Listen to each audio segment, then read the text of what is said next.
Hello friends, मेरा नाम सुनीता सिंह है। मैं आपको इतिहास का पहला चैप्टर पढ़ाने जा रही हूँ। यूरोप में राष्ट्रवाद का उदय। राष्ट्रवाद क्या है? अपने राष्ट्र के प्रति प्रेम, प्यार, लगाव की भावना को ही राष्ट्रवाद कहते हैं। राष्ट्र एक ऐसा समुदाय होता है जो अपने सदस्यों के सामूहिक विश्वास, भावनाओं, आकांक्षाओं और कल्पनाओं के माध्यम से एक सूत्र में बंधा होता है। राष्ट्र कुछ विशिष्ट मान्यताओं पर आधारित होता है जिन्हें लोग उस समुदाय के लिए गढ़ते हैं, जिससे वे अपनी पहचान स्थापित करते हैं। राष्ट्र के प्रति यही भावना राष्ट्रवाद कहलाती है। प्रत्येक राष्ट्र की अपनी पहचान होती है जो दूसरे राष्ट्र से उसे अलग करती है, जैसे उसकी सीमा, भाषा, संस्कृति व विचार इत्यादि। अर्नस्ट रेनर के अनुसार राष्ट्र क्या है, इसके संबंध में उसने जो परिभाषा दी उसको देखिए। राष्ट्र समान भाषा, नस्ल, धर्म व क्षेत्र से बनता है। एक राष्ट्र लंबे प्रयासों, त्याग और निष्ठा का चरम बिंदु होता है। इस पाठ में हम क्या क्या पढ़ेंगे इसको देखते हैं। स्टेट जनरल क्या है? स्टेट 1789 के स्टेट जनरल एक आम सभा थी जो क्षेत्र के फ्रांसीसी संप्रदायों से संपत्ति यानी के प्रतिनिधित्व करती थी। बाद में इसका नाम नेशनल असेंबली रखा गया। वियना कांग्रेस 1815 क्या है? यूरोपीय देशों के राजदूतों का एक सम्मेलन था जो सितंबर 18 से 14 जून 1815 को वियना में आयोजित किया गया था। नेपोलियन कौन था? नेपोलियन 15 अगस्त 1769 में पैदा हुआ एक महान सम्राट था जिसने अपने व्यक्तित्व एवं कार्यों से पूरे यूरोप के इतिहास को प्रभावित किया। अपनी योग्यता के बल पर 24 वर्ष की आयु में ही वह सेनापति बन गया। उसने कई युद्धों में फ्रांसीसी सेना को जीत दिलाई और अपार लोकप्रियता भी हासिल कर ली। उसने कभी पीछे मुड़कर नहीं देखा और फिर फ्रांस का शासक बन गया। इसके बाद उसने यूरोप पर अधिकार किया और बहुत से युद्धों को जीता, या ये कह सकते हैं कि बहुत से क्षेत्रों पर यूरोप में नेपोलियन का ही शासन रहा। इसके अतिरिक्त इस पाठ में हम ये भी पढ़ेंगे, उदारवादी से आप क्या समझते हैं। उदारवादी लातिनी भाषा के मूल पर आधारित है जिसका अर्थ है आज़ाद होना। उदारवाद तेज बदलाव और विषय को प्राथमिकता देते हैं। इसमें रूढ़िवादी के बारे में आप पढ़ेंगे। रूढ़िवादी क्या है? ये उदारवादी के विपरीत होता है। ऐसा राजनीतिक दर्शन जो परंपरा स्थापित संस्थाओं और रिवाजों पर जोर देता है और जो धीरे धीरे विकास को प्राथमिकता देता है। नारीवाद क्या है? स्त्री पुरुष की सामाजिक, आर्थिक और सामाजिक राजनीतिक समानता की सोच के आधार पर जो महिलाओं के अधिकारों और हितों का बोध करे वह नारीवाद कहलाता है। विचारधारा से आप क्या समझते हैं? आइए आगे चलते हैं। स्त्री पुरुष की सामाजिक, आर्थिक और राजनीतिक समानता ही पर आपने देखा कि समानता की सोच के आधार पर महिलाओं को अधिकार मिला, हितों का बोध कराया गया, जिसे नारीवाद कहा। तो इसी प्रकार विचारवाद भी है कि एक खास प्रकार के सामाजिक और राजनीतिक दृष्टिकोण को इंगित करने वाले विचारों का समूह विचारवाद कहलाता है। यूरोप में राष्ट्रवाद। फ्रांसीसी क्रांति के से पढ़ने से पहले हम आपको बता दें यूरोप में राष्ट्रवाद क्या था। यूरोप में राष्ट्रवाद एक ऐसा सिद्धांत के रूप में सामने आया है जिसका इतिहास रचने में महत्वपूर्ण योगदान है। 19वीं शताब्दी के यूरोप में इसने कई छोटी छोटी रियासतों के एकीकरण से राष्ट्र राज्यों के उदय का मार्ग प्रशस्त किया। जर्मनी और इटली का गठन किया। एकीकरण एवं सुदृढ़ीकरण इसी प्रक्रिया से हुआ था। राष्ट्रवाद बड़े बड़े साम्राज्यों के उत्थान एवं पतन के लिए उत्तरदायी रहा। 19वीं शताब्दी के दौरान राष्ट्रवाद एक ऐसी शक्ति बनकर उभरा जिसने यूरोप के राजनीतिक और भौगोलिक क्षेत्र में बहुत परिवर्तन ला दिया। इस समय यूरोप में ऐसी गतिविधियां एवं विचार विकसित हो रहे थे जिनसे स्पष्ट रूप से परिभाषित क्षेत्र पर प्रभुसत्ता एक केंद्रीय शक्ति की थी। ऐसे क्षेत्र में लोगों ने एक साझा पहचान का भाव एवं साझा इतिहास और विरासत की भावना को महत्व दिया। साझेपन की भावना पहले नहीं थी। यह संघर्षों एवं नेताओं तथा जनसाधारण के मेल से निर्मित हुई थी। चलिए अब हम अध्याय की तरफ चलते हैं। फ्रांसीसी क्रांति और राष्ट्र का विचार। यूरोप में राष्ट्रवाद की दिशा में सबसे पहले फ्रांस की क्रांति ने निर्णायक कदम उठाया। सन 1789 में फ्रांस का एक ऐसा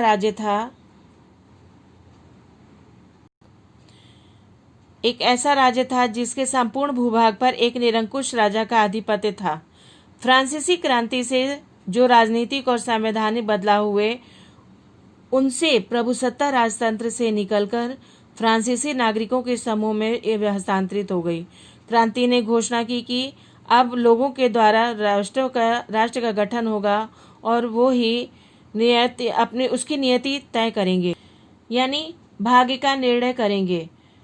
पितृभूमि और नागरिक जैसे विचारों ने एक संयुक्त राष्ट्र संघ के समुदाय के निर्माण पर बल दिया, जिसे एक संविधान के अंतर्गत समान अधिकार प्राप्त थे। एक नए फ्रांसीसी झंडा बनाया गया जिसने पहले के राष्ट्रध्वज का स्थान ले लिया।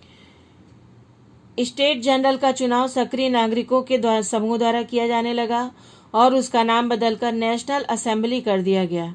नई रचनाएं की गईं, शपथें ली गईं, शहीदों का गुणगान हुआ। ये समस्त गतिविधियां राष्ट्र के लिए संपन्न हुई। आंतरिक आयात निर्यात शुल्क समाप्त कर दिया गया और भार तथा नापने की एक समान व्यवस्था लागू की गई। क्षेत्रीय बोलियों के स्थान पर फ्रेंच, यानी फ्रांस की जो भाषा थी फ्रेंच, उस भाषा को ही राष्ट्रभाषा मान लिया गया। चलिए अब समझते हैं फ्रांस की क्रांति का व्यापक लक्ष्य क्या था। फ्रांस की क्रांति के क्रांतिकारियों ने यह घोषणा की कि फ्रांसीसी राष्ट्र की यह भी लक्ष्य था कि वह संपूर्ण यूरोप के लोगों को निरंकुश शासकों से मुक्त कराए। जब फ्रांस की घटनाओं का समाचार यूरोप के विभिन्न शहरों में पहुंचा तो छात्र तथा शिक्षित मध्य वर्गों के अन्य सदस्य जैकोबिन क्लबों की स्थापना करने लगे। उनकी गतिविधियों और अभियानों ने उन फ्रेंच सेनाओं के लिए रास्ता तैयार किया जो 1790 के दशक में हॉलैंड, बेल्जियम, स्विट्जरलैंड और इटली के बड़े क्षेत्र में घुसी। क्रांतिकारी युद्धों के शुरू होने के साथ ही फ्रांसीसी सेनाएं राष्ट्रवाद के विचार को विदेशों में ले जाने लगी। 1804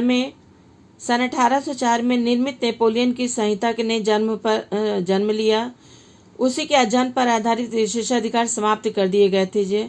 नेपोलियन ने कानून के समक्ष बराबरी और संपत्ति के अधिकार को सुरक्षित बनाया। नेपोलियन फ्रांस संहिता को फ्रांसीसी नियंत्रण के अधीन क्षेत्रों में भी लागू किया गया।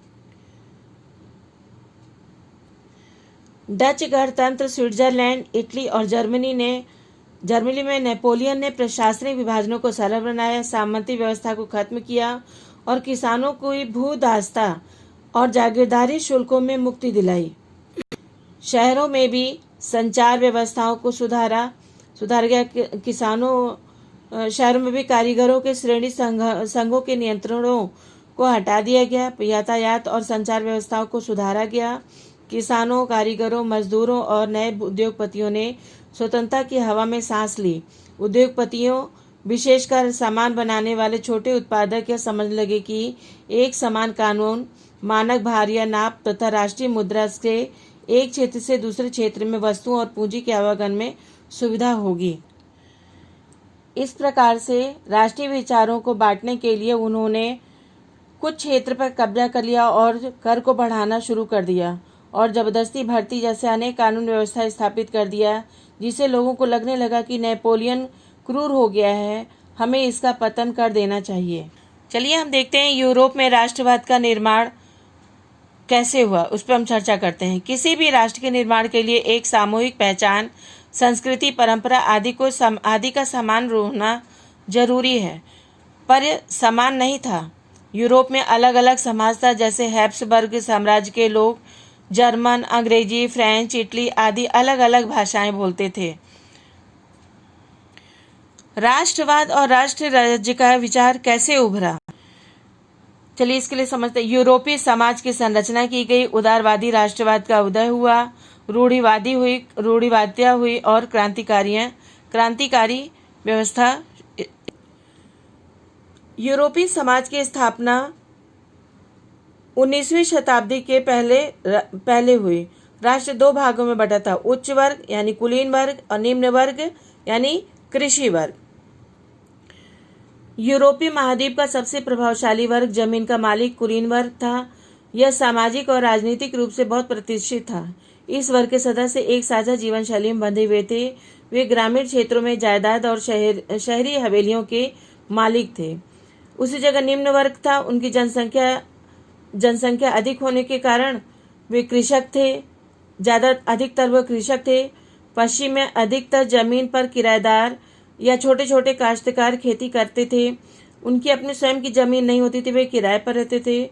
जबकि पूर्वी और मध्य यूरोप में भूमि विशाल जागीरों में विभक्त थी, जिस पर भूदास खेती करते थे। पश्चिमी और मध्य यूरोप के भागों में औद्योगिक उत्पादन और व्यापार में वृद्धि से शहरों का विकास और वाणिज्यिक वर्गों का उद्भव हुआ। इसी दौरान मध्य वर्ग की भी स्थापना हुई। मध्य वर्ग ने जन्म लिया। नए सामाजिक समूहों में श्रमिक, उद्योगपति, व्यापारी और सेवा क्षेत्र के लोग सम्मिलित थे। मध्य और पूर्वी यूरोप में इन समूहों का आकार 19वीं सदी के अंतिम दशकों तक छोटा था।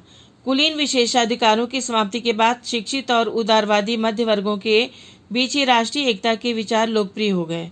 ये मध्य वर्गीय शिक्षक, डॉक्टर, वकील इत्यादि थे। उदारवादी राष्ट्रवाद के क्या मायने थे? आज़ादी यानी लिबरलिज्म। 19वीं शताब्दी के प्रारंभिक दशकों में यूरोप और राष्ट्रीय एकता से संबंधित विचार उदारवाद से घनिष्ठता से जुड़े हुए थे।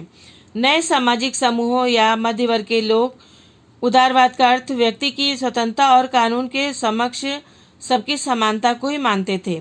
फ्रांसीसी क्रांति के बाद से उदारवाद निरंकुश शासक और पादरी वर्ग के विशेषाधिकारों की समाप्ति, संविधान और संसदीय प्रतिनिधि सरकार का पक्षधर था। इस उदारवादी राष्ट्रवाद के चलते राष्ट्रवाद का विचार सब जगह फैलने लगा। इसी वजह से 1789 में फ्रांस की क्रांति हुई।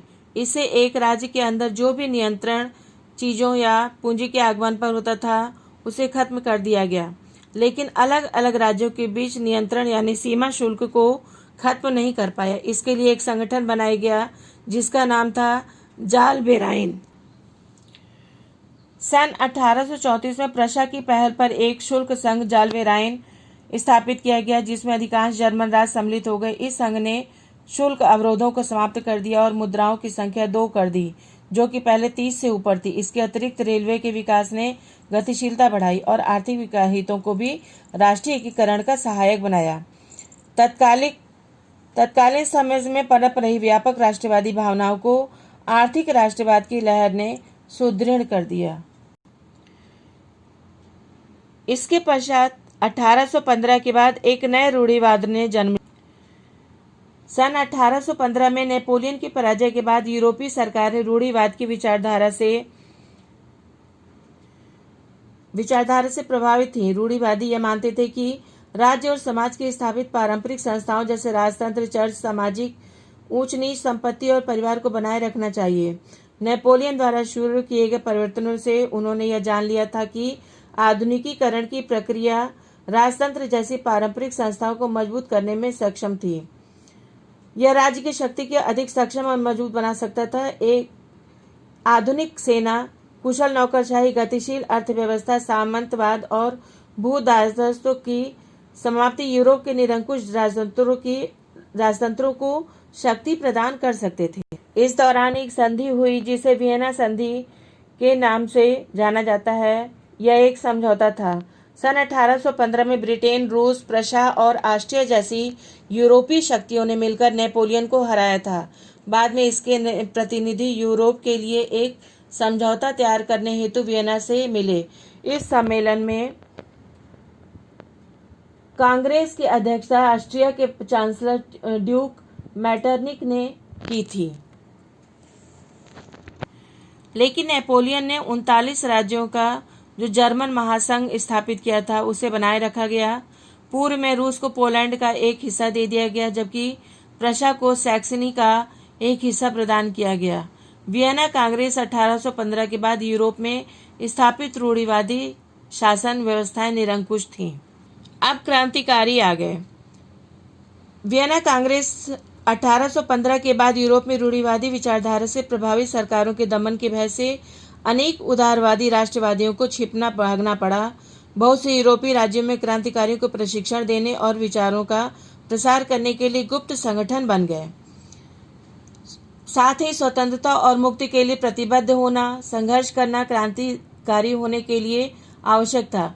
अधिकतर क्रांतिकारी राष्ट्र राज्यों की स्थापना को स्वतंत्रता के संघर्ष का अनिवार्य हिस्सा मानते थे।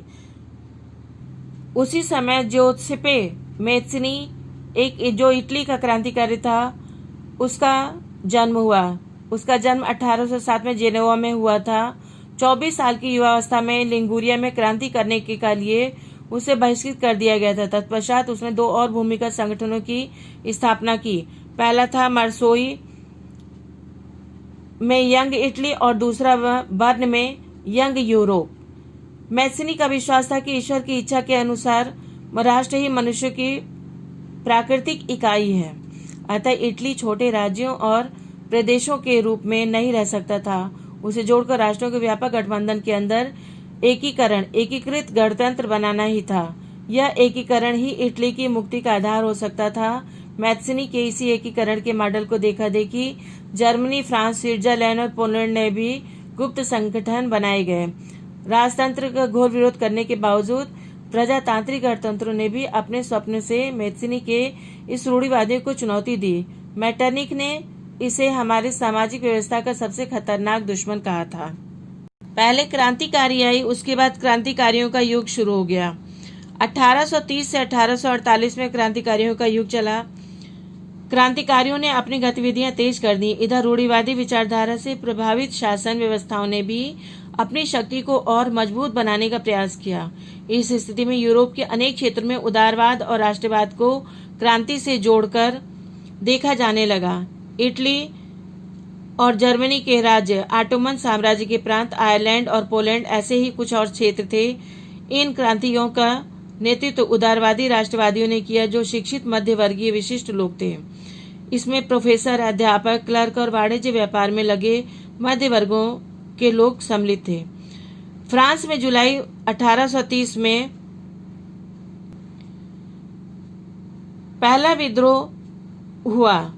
बुर्बो का राजा वियना कांग्रेस 1815 के बाद हुई रूढ़िवादी प्रतिक्रिया के दौरान सत्ता में बहाल किया गया था। उसने उदारवादी क्रांतियों से सत्ता छीन ली। उसके स्थान पर एक संवैधानिक राजतंत्र स्थापित किया गया, जिसका अध्यक्ष लुई फिलिप था।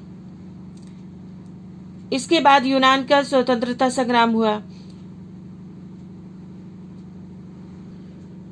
यूनान के स्वतंत्रता संग्राम ने संपूर्ण यूरोप के शिक्षित अभिजात वर्ग में राष्ट्रीय भावनाओं का संचार किया। 15वीं सदी से यूनान ऑटोमन साम्राज्य का हिस्सा था। यूरोप में क्रांतिकारी राष्ट्रवाद की प्रगति से यूनानियों का स्वतंत्रता के लिए संघर्ष सन 1821 में शुरू हो गया।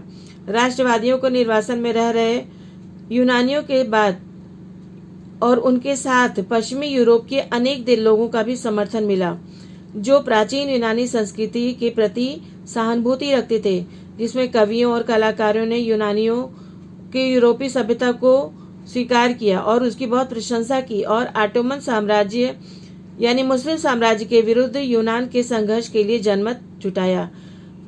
इसका फल ये मिला। अंत में 1832 में कुस्तुनतुनिया की संधि ने यूनान को एक स्वतंत्र राष्ट्र की मान्यता दे दी। इसके पश्चात रूमानी कल्पना और राष्ट्रीय भावना शुरू हो गई। यूरोप में राष्ट्रवाद के विकास में संस्कृति ने भी अत्यंत महत्वपूर्ण भूमिका का निर्वहन किया। कला, काव्य, कहानियों, किस्सों और संगीत ने राष्ट्रवादी भावनाओं को निर्मित और व्यक्त करने में सहयोग दिया। रूमानीवाद का एक ऐसा सांस्कृतिक आंदोलन था जो एक विशेष प्रकार की राष्ट्रीय भावना का विकास करना चाहता था।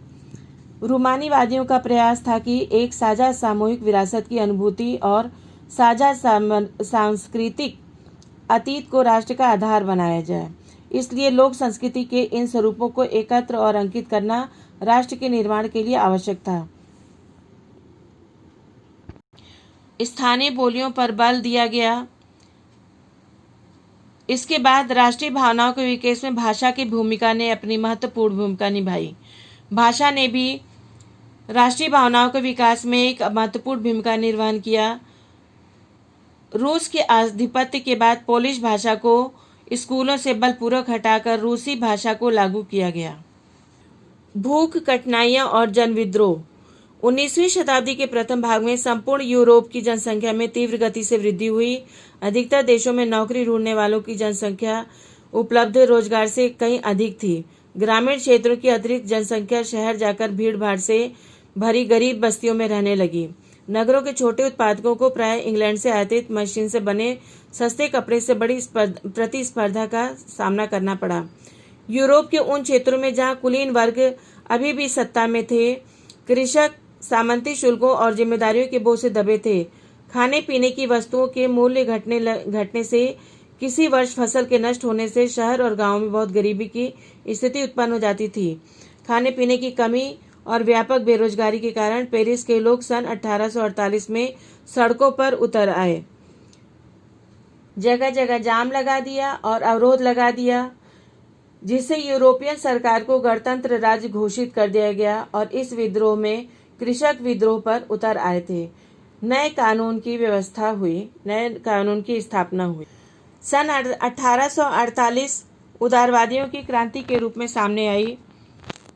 सन 1848 में जब यूरोप के अनेक देशों में गरीबी, बेरोजगारी और भूखमरी से परेशान किसान मजदूर विद्रोह कर रहे थे, तब उन्हीं की तरह ही पढ़े लिखे मध्य वर्गों ने की एक क्रांति हो रही थी।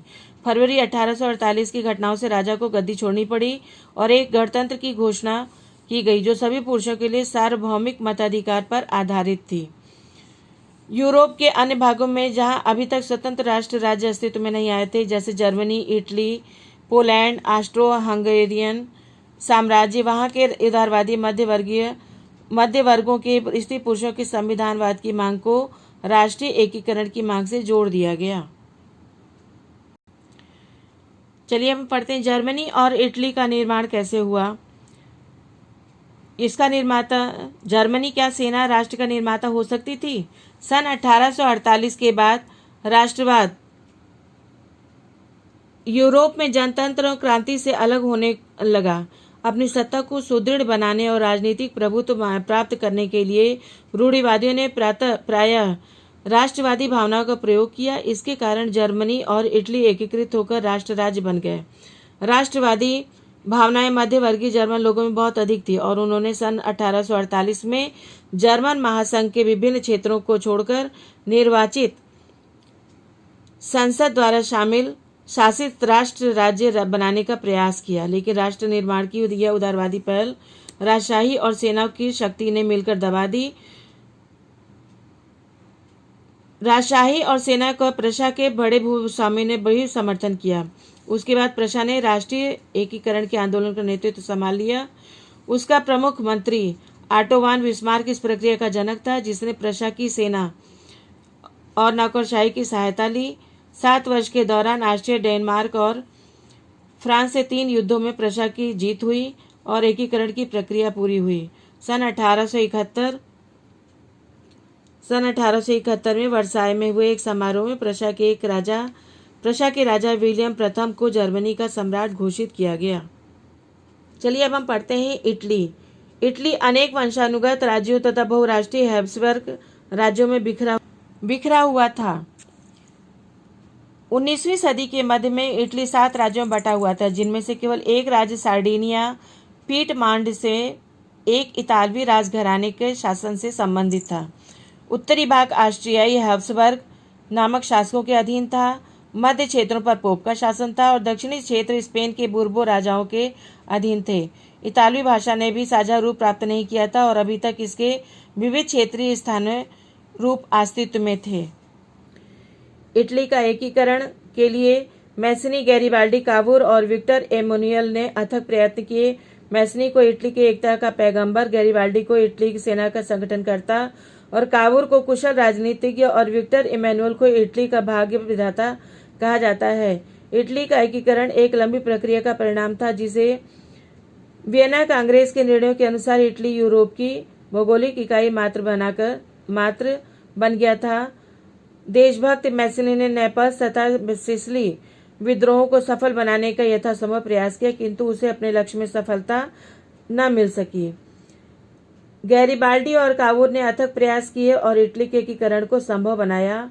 कावूर परम देशभक्त था, लेकिन कावूर ने अपनी योग्यता से सभी कठिनाइयों को सुलझाया तो उसने सार्डिनिया और पीडमांड को अपने सुधारों से अत्यधिक संपन्न और शक्तिशाली बना दिया। काबू ने क्रीमिया के युद्ध में भाग लेकर फ्रांस और इंग्लैंड की सहानुभूति प्राप्त की। नेपोलियन तृतीय के साथ 20 जुलाई 1858 को पोलम्बियर्स का समझौता कर लिया और इस समझौते के आधार पर इटली सभी जातियों को संयुक्त करके एकीकरण किया जाएगा, ऐसा उसने माना। रोम के पोप के अधिकार को सुरक्षित रहेंगे, ये भी अधिकार दिया।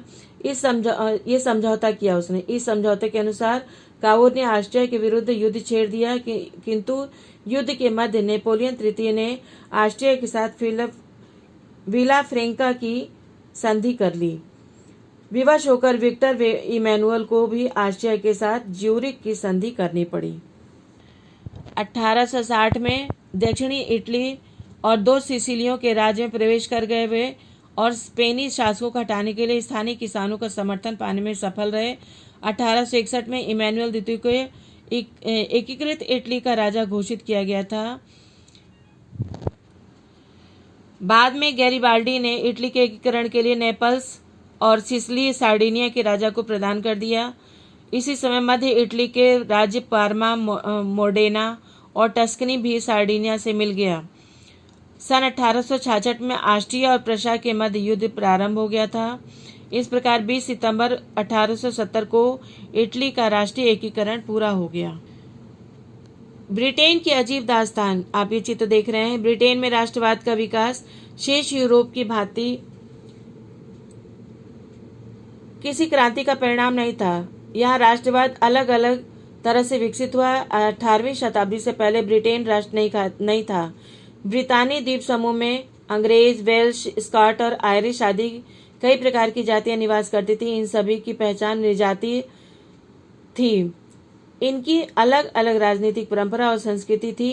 कालांतर में यह आंग्ल राष्ट्र और इंग्लैंड की धन संपदा और शक्ति में वृद्धि होती गई।